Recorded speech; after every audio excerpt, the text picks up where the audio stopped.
Hi everybody, it's Mark Shelsh here. This is the Mark Art Show coming to you from Galleria de las Islas in Metro Manila, Philippines. And I'm standing in front of some paintings today by Oliver Barcelone. And I'll let you have a look at them. These are quite pretty paintings.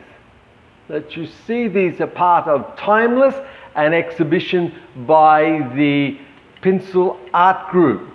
Hey guys, just last night I was at an opening and saw some fabulous artwork, some great paintings, all mainly by older artists in the Philippines. And it was a good evening, and I was talking to a collector. And the collector was asking me questions about artists. He's looking to get involved with more of the young artists, more of the up-and-comings, rather than by paintings by dead artists. And we were discussing, and he asked me a question. Now, this is going to be a little bit of revision for some of you, but I thought we would talk about it again, because when we got talking, he was surprised, and he said, well, these are the things that most people have to deal with. And I said, yes. He said to me, what did I think holds artists back the most? And I thought about it. And I said, I believe fear is the great binder, the thing that binds artists and stops them from being able to accomplish and achieve their most potential, their greatest potential. There's many artists I have met over the last 30 plus years who had incredible potential, but never got beyond the point of where they were at that time. And at this day and age, most of them are not around, not painting anymore. And we've heard about, and I've spoken about this before, we've heard about the artists who have won competitions, won big competitions, and yet today they are gone. We don't hear about them anymore. So what is it? What about this fear? Why does fear stop them so often? And you know, it's more than just fear, as we talk about, and I talk about the thief. It's kind of a whole lot of things. It's like the fear of failure is something that many artists have to deal with. Even the fear of success. You know, I know that sounds crazy, but what if I'm successful? And what if this happens? And the fear of change often stops a lot of artists. Having the thought of that they've got to change their style or change the direction they're going in. The fear of people stops a lot of artists. The fear of being rejected stops a lot of artists. Just the fear of painting seems to stop a lot of people. And obviously the fear of rejection. Now, these are real things.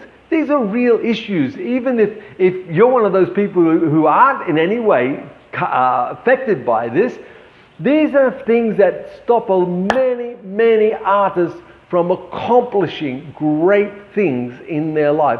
Especially fear of painting is one big one. And that's why we have what a lot of artists call the artist block. Now, I'm not a big one for artist block, because I think the problem with the fear of painting is that we always put the pressure on ourselves that we must paint the masterpiece. And of course, we don't have to paint a masterpiece, we just have to paint a painting. And if you can get that masterpiece thing out of your mind, then you'll find that you can just go ahead and paint. Because we're painting because we love painting. The selling them and the money side, that's the side effect of it. That's not why we actually do it. The fear of failure, well, you know, it's hard when you are failing, it's hard to get up and become a success. And you have this fear of failure just pushes it worse, and you find it just gets worse and worse and worse, and down you go. And I think the biggest one that most artists face is the fear of rejection. That they're going to be rejected by their group, they're going to be rejected by people, that if they change and they become the one who's very different, that they're going to find that people will push them away. And in many respects, when you first move into something that's very different, yes, that's going to happen. But you find then, as what you are doing, this new creativity, this new line you're in, as it becomes more accepted, and so people come back to you, and that's just part of the creative thing. We've mentioned, you know, in the creative thing, in the beginning when you're doing something really different and really new, people ignore you. And then when you start to get a bit of momentum along, people begin to criticize you. And then when that momentum keeps coming along and you're doing more and more, people begin to to push you away. They don't like you, they hate you and don't want it. And in the end, when you become successful and your style or whatever you're doing gets accepted, they begin to emulate you and copy you. And that's the process that we go through. Okay, so how do we take this fear that many artists have and we deal with it? You can't get rid of fear. It's not going to go away, all right? You can't get rid of it. You can't conquer it.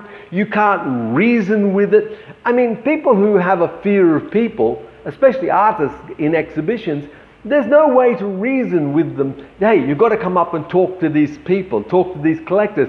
And their shyness, their timidity stops them from going out there. And no reasoning with them gets them to do it. They virtually want to just run away and hide and not be there. So you can't reason with these things, okay? The thing is about fear, and we all face fear. I face fears, everyone faces fears, is you must learn to live with the fear and then use it to your advantage. Okay, now I've talked about this.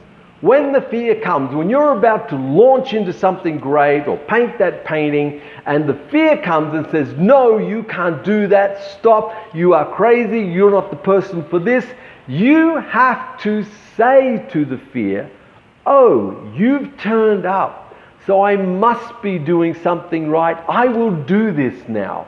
When you begin to verbalize, when you say it out aloud and you hear your voice, you will then push through the fear. You will get to the point where the fear becomes a compass, where the fear becomes the direction. When the fear comes, you say, yes, I'm doing the right thing. No wonder the fear is here. And it will stop blocking you and you will push through it. And the strangest part about fear is, when you do push through it, when you do speak to it, like I said, and you say, no, I'm going to do it, it eventually quietens and goes away.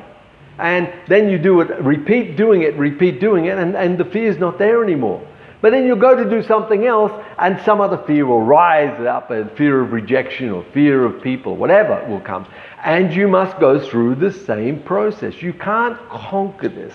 It's part of our DNA. You must learn to use it. And that, friends, is what I told this collector. And he said to me, wow, that's what everybody should be hearing. And I agree. We all need to hear this and hear it over and over and over again. Learn to use the fear to your advantage. Learn to use it. When the fear comes, you say, yes, I must be doing the right thing.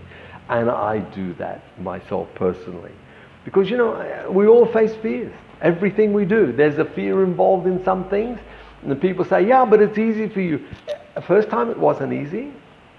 Second time wasn't easy. It's only now that it becomes easier. The first time I wrote a blog, it wasn't easy. The second, third, fourth time wasn't easy. But after a while, it's not that it becomes easier, it becomes repetitious. It becomes a habit. And building habits and building repetition into your life is a great way to overcome fears. If you know you have to do it, then you do it. Okay? So friends, I hope that helps. I hope that encourages you a little, that you can beat fear. You can use it to your advantage. It might never go away, but you can use it and you can come through it and you can accomplish all that potential you have within you. That you can be the greatest artist that you can possibly be. You can do that. You just have to rise above whatever fear it is that holds you back. And trust me, that's what stops everybody. Fear. Okay, my friends, you have a wonderful day. I look forward to talking to you tomorrow. And I also look forward to the day when you come and visit me here in Galleria de las Islas. And look, get out there and help people, guide people, give to people. There's something about reaching out and touching another life and saying, hey, I'm here, can I help? Smiles and hugs are free. Give them away generously. You have a fabulous day, guys, and I'm going to talk to you tomorrow. Ciao.